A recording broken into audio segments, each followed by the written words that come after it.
Dozens of Worcester residents, including several politicians, gathered at City Hall this Sunday to kick off a march by the Worcester ex-prisoners group EPOCA, who began a walk to Boston in support of reform of the criminal records, or CORI, laws.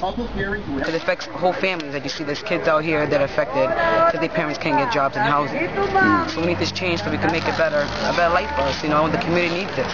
Most jobs have blanket policies these days where if you check off the box on an application that says you have a CORI, they won't even look at your application. They put it aside, they don't even look at it, whether they know what goes on or what you've done.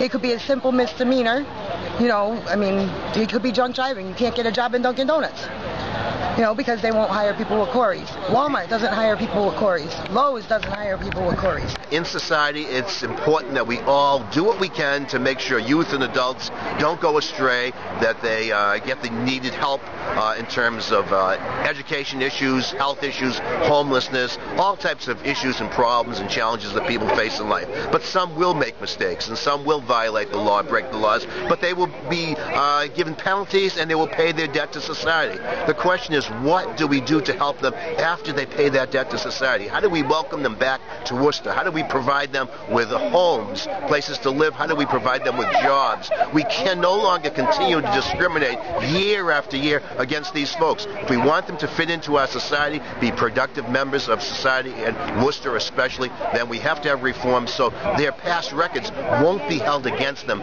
year after year, so that will create more problems. If they cannot get homes and they cannot find jobs, then they will suffer, their families will suffer, all types of other issues, and Worcester and society will suffer also. Our bill, the Public Safety Act, reduces the time it takes for a person to seal their record.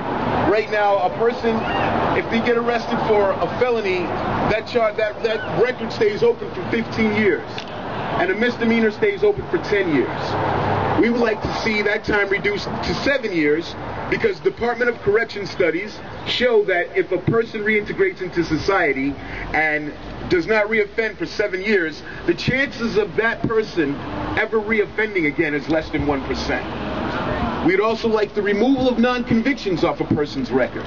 If you're not convicted, a person shouldn't be penalized for it by employers and housing. Also, the third part of the bill would allow employers to not discriminate against people just because they have a CORI. So there's a lot of work that we're doing. We still have a lot of representative visits to make at the State House, and we just, you know, want everyone to continue to be fired up about CORI reform and know that our voices are being heard. She's coming.